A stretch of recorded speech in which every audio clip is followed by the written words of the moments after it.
Monday. Stephanie here, your Youth and Community Librarian, and welcome to another week of Teen Book Chat. We missed you so much last week. Last week was a holiday, so we didn't see you guys on live, and that was kind of sad. So I'm really happy to be here, and I want you to grab your sun hats today because we're going traveling through our books. So right now, we can't necessarily travel right now, so I thought it'd be fun to chat about some amazing books that are set abroad to kind of fulfill that wanderlust kind of feeling in our hearts. And so we're going to do a whole trip across the world, and it's going to be super, super fun. Just a reminder, we have expanded our library hours, so now we are open 10 a.m. to 6 p.m. Monday through Friday. So come on down, pick up some books, come say hi to me and your other friendly librarians, and we are just so happy to see everyone. And just a reminder, if you're feeling sick, prefer to stay home. Awesome. Okay, let's get right into those books, and I'll tell you where we're headed and then a little bit about the book, and it's going to be super fun and how you can read the book. So first off, we are stopping not too far. It's in the North American continent. We are going to Haiti with Dear Haiti, Love Elaine by Micah and Maritza Mulit. Elaine is the ambitious, impulsive, and highly opinionated first-generation Haitian-American daughter of divorced parents. Months shy of high school graduation, her future plans hit turbulence after an incident involving her political journalist mother and an overfamiliar politician. Following a poorly executed plot to defend her mother's honor against judgmental schoolmates at her private school, Elaine is suspended and sent to Haiti to volunteer with a charity app created by her aunt, the Haitian Minister of Tourism. There, Elaine comes face to face with many secrets and curses she's never known. Written as a series of intimate personal letters and emotional diary entries from Elaine, her mother, and her female ancestors, the Mulit sisters' well-conceived debut is an alternatively funny and bittersweet story of loss, regret, love, and sacrifice, centered on the fictional female descendants of real-life Haitian Queen Marie-Louise Codiville. Seamlessly blending storylines and allusions to Haiti's history and cultures, the authors create an amazing, believable character in Elaine, who is naive, dynamic, and brutally honest, who stretches and grows as her remarkable, affectionately rendered family relationships do. It's such a beautiful contemporary set in Haiti, and it's amazing Black representation by two sisters, which is really awesome. So you can grab this book. It is available for pickup, so come on down to the library and pick that up if you want to travel to Haiti. Next, we're going across the pond, and we are going to England with Again But Better by Christine Riccio. In 2011, Shane's college life has been dismal. To reset her introverted life, she signs up for a semester in London and an internship with a magazine, and lies to her parents, who believe she's pursuing her pre-med studies, not creative writing. Her life becomes wonderfully fulfilled with taking weekend trips with her friends, updating her travel blog, writing for her classes, and embracing her internship. However, when Shane learns her crush has a girlfriend and her parents show up unannounced and find out she's lied to them, her new life plummets.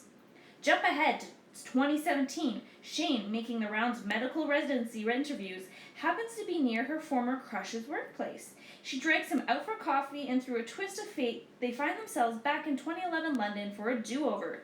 This funny debut by popular booktuber is full of life and honest reflection, and it's packed with adventures that will charm you, whether you've traveled abroad or not. It's an adorable tale of self-discovery and first love. This adorable book is available for pickup at the library, and it's brand new. It just came out just in 2020, and you might recognize the author because she's a big famous booktuber, which is pretty cool that she's published her own book as well. So super cute romance set in England. You should definitely check it out. Alright, so we're moving to a country that you may have not thought of traveling to before, and that is the Czech Republic, the beautiful Czech Republic, with Daughter of Smoke and Bone by Lainey Taylor. Carew is 17, and in addition to her unusual natural blue hair, has other intriguing aspects to her personality. She supports her life as an art student in Prague by running errands for her foster parent, a supernatural chimera named Brimstone. These errands, which take Carew through strange portals to strange places to meet with even stranger individuals, reap rewards not only of money but also wishes. Mysterious as Carew seems to her friends, her life is equally mysterious to her. How did she come to live with a chimera? Why does Brimstone internally require teeth, especially human teeth? And why is she plagued by the notion that she wasn't whole, a sensation akin to something forgotten? Could this have been a result of a war between the chimera and the seraphim? Along with the central mystery of monsters, a fantastical Romeo and Juliet romance develops between Carew and the angel Akiva, a romance destined for hurt and betrayal. This beautifully written urban fantasy blends contemporary teenage life with the supernatural flawlessly, and you will be hooked to finish the trilogy. So this is a bit of an older urban fantasy book series, but it's so amazing, especially if you like the supernatural and angels and half humans and chimeras and amazing monsters living among us. It is super, super fun and set in the Czech Republic in Prague, which is really, really cool. So you definitely should pick that up. It is available at the library, all 3 books. You can come down, pick them up, and get reading. Next, we're going to go a little bit south, and we're going to go to Africa, specifically Nigeria, with Akita Witch by Nde Okafor. Born in New York but living in Aba, Nigeria, 12-year-old Sunny is understandably a little lost. She is albino and thus incredibly sensitive to the sun. All Sunny wants to do is to be able to play football and get through another day of school without being bullied.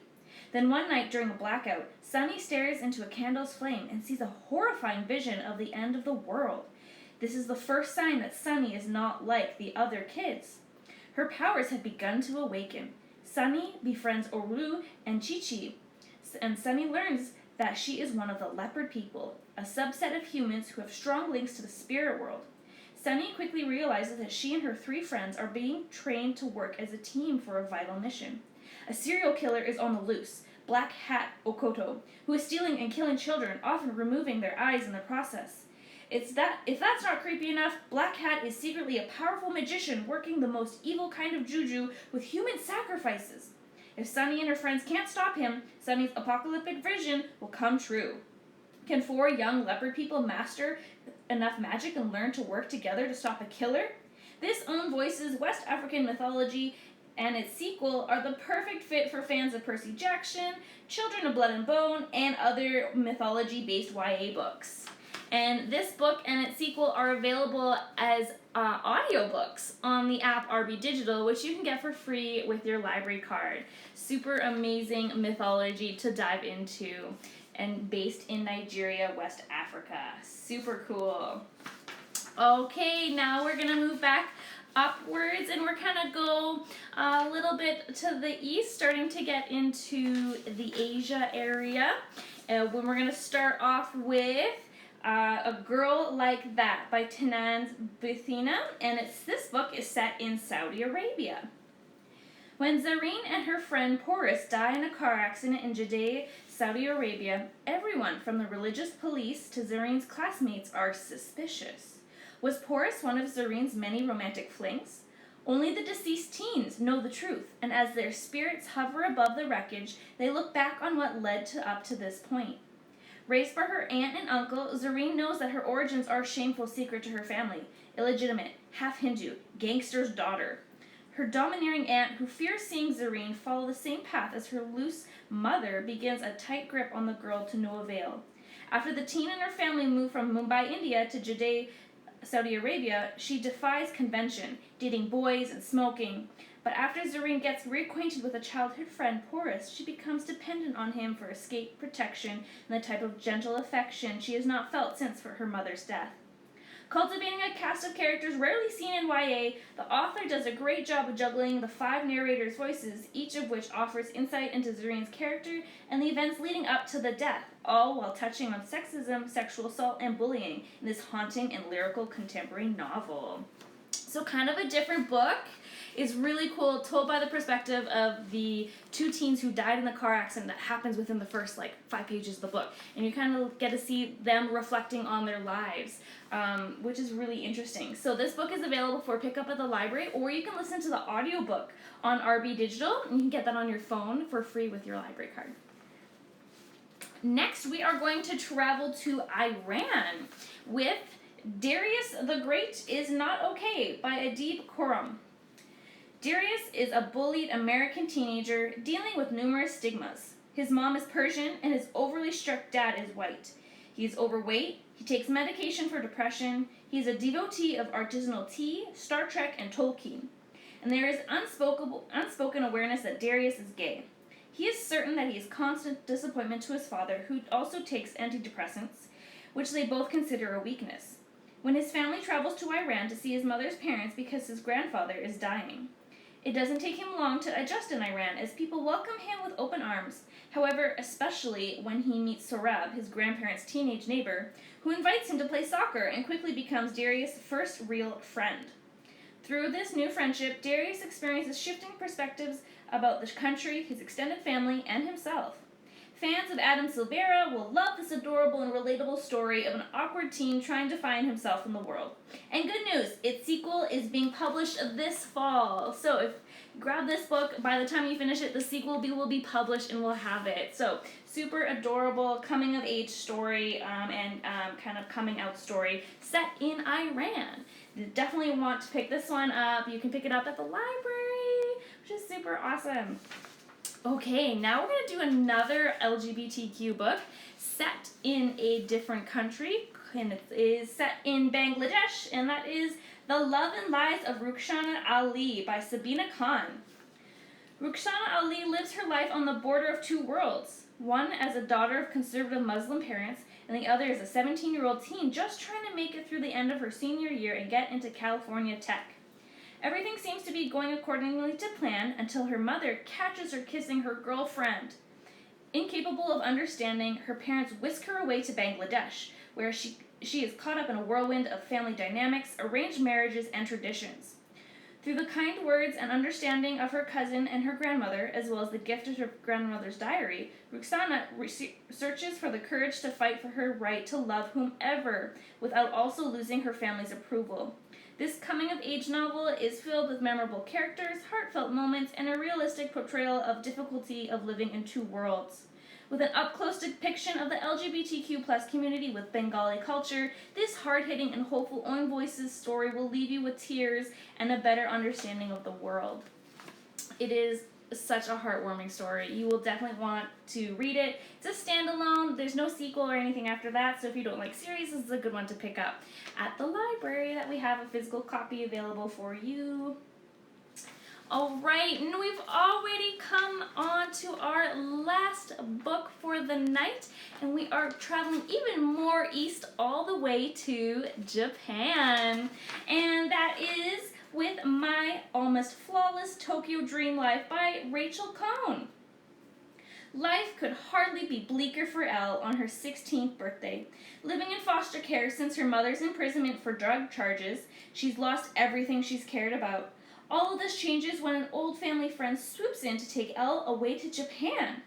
While Elle has always known that her father is Japanese, she's never met the man.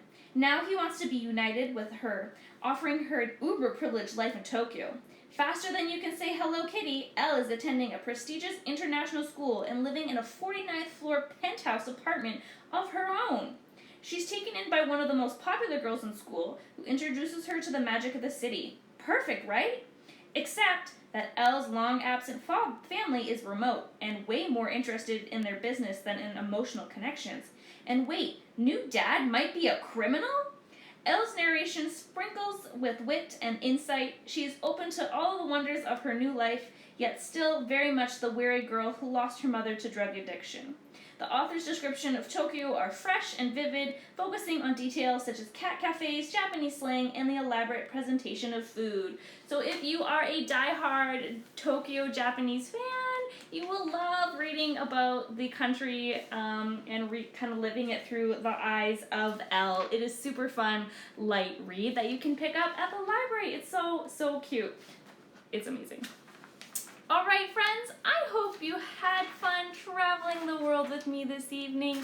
I know we can't really travel right now physically, but that's why books are so great. We can travel to whole new worlds through books. I hope you maybe found a book that you are interested in placing a hold in. I see a couple of you already want to place holds on some of these books, so don't worry, I will DM you and help you place holds on those books that you want to get a hold of.